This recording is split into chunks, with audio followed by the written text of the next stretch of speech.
Well, hello there, and welcome to A Film a Day with me, Jordan Woodley. And I have just returned from a World of Cine trip, a cinema viewing of the latest Ryan Reynolds film, that is Free Guy.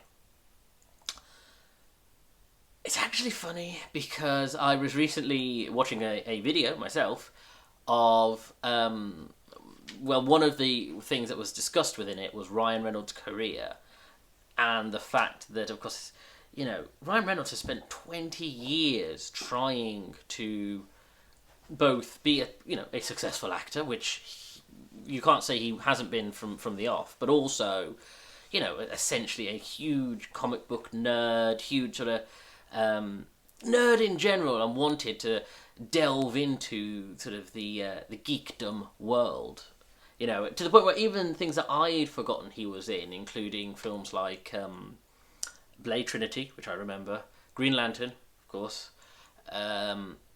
X-Men Origins Wolverine, which was his first attempt at Deadpool. And it's just funny because, of course, a film like Free Guy is a demonstration that Ryan Reynolds, one, loves comedy. He might look like a more prototypical action hero, but Ryan Reynolds is more comfortable in comedy, I think, than he is in action. He can do action, he's excellent in action, but frankly, he seems happier and more at ease with comedy. He like someone like John Cena or Channing Tatum. We have this unfortunate culture insofar as that we sometimes struggle when it comes to sort of your prototypical Hollywood action hero to imagine them also being funny. And yes, you could throw something like Arnold Schwarzenegger at me with his one-liners, but there was always something a little bit like he didn't quite get the joke in those sorts of portrayals. Whereas these guys, particularly someone like Chris Pratt, who of course came from comedy and moved into action, this is an era of guys who want to be essentially comedian or comedic actors as well as action stars. And so you have Free Guy, and Free Guy is almost, it's almost not an action film insofar as that it is an action film. It's not very often that I see a huge, almost Michael Bay level action film that is also, and uses this platform as a meditation on the unnecessary violence that or toxic relationship that we have to violence within our media. And those are strange bedfellows, because it does feel like a conflicting message. And yet there is a sweetness and charm to it, and a sincerity in what it's trying to say that I am wildly impressed about, or for. So Free Guy, of course, to throw the most simplest of premises, because this is a film I am not going to spoil. I do not want to spoil. Obviously, by even talking about it in the lightest of terms, I am going to end up, spoiling it if you didn't want to know anything. But like I say, I'm going to go basic premise, which is it follows this guy whose name is Guy, and he lives within a world which is, and okay, if you don't want to know anything, this is, I suppose, the baseline spoiler, which is he lives in a video game. He is a non-playable character, an NPC.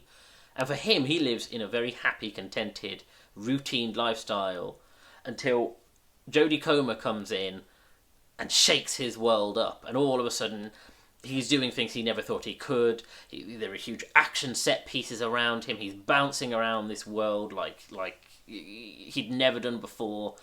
And yeah, it's just about him sort of adjusting to his new reality, but then also trying to change his reality to not accept how things are, and that people can find a happiness that is other than what they are told. And the best way to do this is something that obviously I do with almost every video, but this is the most prevalent, which is the film is very much a cinema literature history lesson of science fiction and video games, and almost CGI combat. The evolution of CGI within movies. So, to me, at its core, it's very Ready Player One. Actually, two things. It's very Ready Player One, and it's very Lego Movie. So if you imagine those two assimilated into one film, it is very much those at its core. But then you also have the Matrix in amongst it. There is a real Matrix aspect to it. And then, if you want to complete the quadrant, Truman Show. It has a very... So it's very much Lego Movie, Ready Player One, The Matrix, and The Truman Show, all pushed together into this action comedy. And it's it's actually really good. I mean, I've been hearing about this film for months, of course, because like every film, it's been pushed back because of COVID. And so, of course, and as time has passed and as marketing has tried to keep the sort of zeitgeist of certain films in the ether, we learned more and more about Free Guy as time has passed. Even though I do think this is the kind of film that wanted to be dropped, essentially, just dropped in, minimal marketing, and you just watch it. But that's not the world we live in. That's not the marketing world we live in. That's not how films are advertised and sold. But I do think this is the kind of film that you could just sit in. And yes, you do have to be, I suppose, a little bit geek literate to some degree. I don't think you need to have seen anything to have seen this film, but I do think you need to sort of be someone who is aware of sort of the modern world in regards to virtual reality and in regards to sort of ideas of The Glitch in the Matrix, the documentary I covered many months ago. All these sorts of ideas. But even then, the film isn't overly complex. I make it sound a lot more complex than it is. It is because, like I say, the action and the violence that it opens with and does make up a lot of the film carries you through as it tries to feed these ideas to you. Now, as I say, this is a video game world, so there is actually a real world component to it. Unfortunately, the real world component to it is actually it is the weaker part of the film, because you have Jodie Comer, who is in the video game, but in the real world as well. And she is excellent, and I didn't even click that it was her, that it was Villanelle from Killing Eve, a show I love, or at least a first series that I love, and a show overall that I enjoy. I won't go into it, but... And Jodie Comer is a fantastic actress. She is a chameleon. Genuinely didn't click for me that was her until after the film had finished. And again, she has to play essentially two characters. There's the version of her within the video game and the version of her in the real world. And of course there is that overlap between the two. But it shows her range and her ability. And again, if you've seen Killing Eve and the character and faces that Villanelle wears to do what she does in that show, the fact that she can play this character, and this character is worlds apart, is a completely different personality. Again, Jodie Comer is a absolute phenomenal actress who will go from strength to strength to strength to strength. And of course, alongside her, you have the guy from Stranger Things, whose name is not in my head right now. I'm going to throw it to producer wife Helen to look it up whilst I continue, and he plays her sort of, the two of them were partners who developed a game, and then because of corporations ended up losing the rights and IP to it, and they are a nice sort of, if it's not Jodie Comer and Ryan Reynolds, it's Jodie Comer and this guy, and they have a nice banter, and they have a good relationship, and it does discuss the ideas of IP and... Joe Keery, of course, Joe Keery, who... If I remember rightly, I think it's Steve from Stranger Things, who I talked about in a previous video, which I forget which film I previously covered. Spree? Was it Spree? It was! Spree! Yes. Joe Keery, again, an actor who I think... I mean, okay, Spree wasn't hugely, it wasn't a massively successful film. But again, Joe Keery, I think, is another young actor who is just going from strength to strength. But again, they have a really good chemistry, and they play very different roles of two people, who because they're indie game makers, and then bigger corporations come in and they have to sort of navigate that, and they make very different choices in that respect. It there is a real sort of humanist element to it. It's a little bit boring, and when it cuts back to Ryan Reynolds, it's a relief, but there's not nothing there. It's just not as interesting as what's in the video game world. The thing that is interesting in the real world is Taika Waititi. And anytime we're not in the video game world, and we're in the real world, the quote-unquote real world, the only times that I want to be there is when Taika Waititi is on the screen, because, man, Taika Waititi is currently world dominating right now because, of course, with Star Wars and Marvel and everything, and the fact that sometimes you can forget that he was an actor before he was a director, and he just comes in and just steals the scenes he's in. He plays this, sort of corporate stooge type character, but like if you put it alongside Ready Player One, with the corporate stooge in that is a lot more generic suit.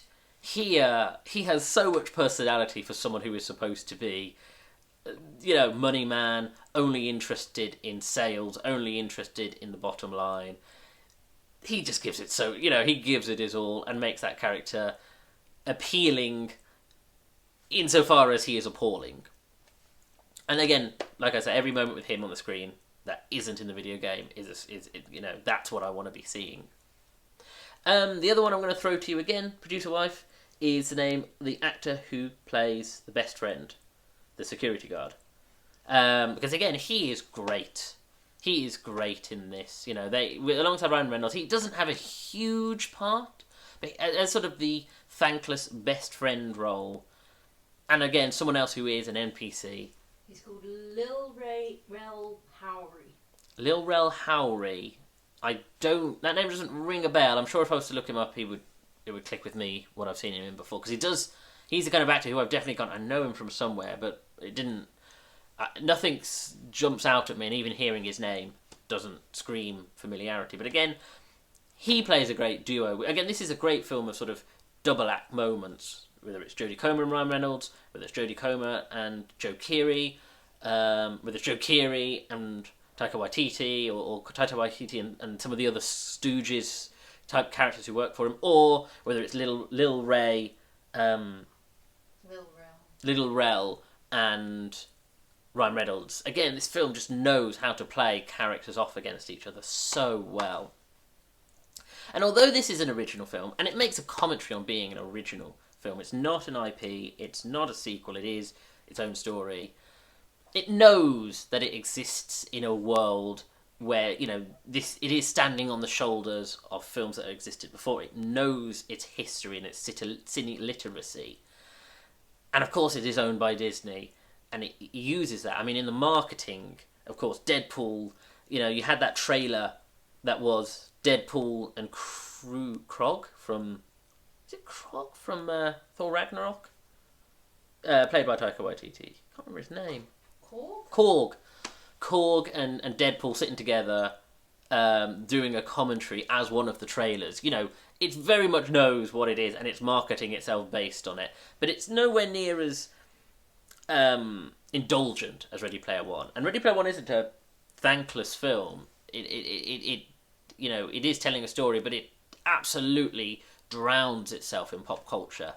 Whereas this film does it very subtly. And there are just moments where it drops Easter eggs or references. And I'm not going to spoil any of them except one. There's a point where it drops a bunch of Easter eggs. To me, a little bit far. There is a point where it crosses a line where I'm like, this one's fine, this one's not. But the one thing I loved that no one else would care about, me and like 3 other people, is there is a moment in this film where it starts playing the soundtrack to The Greatest American Hero. And man, The Greatest American Hero just brings all kinds of emotions to me. I'm just like, oh, what a funny 80s little throwback thing that no one is fussed about except for me. But probably the cinema snob, as it used to be his theme tune, and like 3 other people. But yeah, and that's the kind of like wink that the film does. And again, this is a film of backgrounds, even though it's a film about background characters. It's a film about backgrounds where you're constantly spotting things going on in the background of this world, and I think it's such fun. It is a fun film, and it's talking about, like I say, video game violence, and has something to say. I don't necessarily agree with all it has to say. I am a bit like, okay, little of this, little of that, but I appreciate the messaging of it, and I appreciate that it could have easily have just jumped into what it was, but instead it actually does try to sort of, there is a whole idea of, perhaps we can be in a world of violence and indulgence within violence within video games and films. Perhaps there's nothing wrong with a more sort of traditionalist hero character, and I think that message is genuinely sincere, and I think that's really sweet. It's a fun film. It's a really fun film, and again, it's just a sign of being happy to be back at the cinema, and the kind of film that might not have mattered, but it's just great to see it in the theatre and to have a bit of fun. Anyway, thank you for joining me. If you like this video, hit the like button, comment below, and share the video, because it's all helping me in the algorithm. Subscribe to the channel and hit the bell to get notifications of when new videos are uploaded. Check out my back catalogue of over 200 videos, and follow me on Twitter at Jordan_Woodley, where I tweet about TV shows and films, and I share these videos once they're uploaded to YouTube, either the day of or the day after. Thank you for joining me. Take care.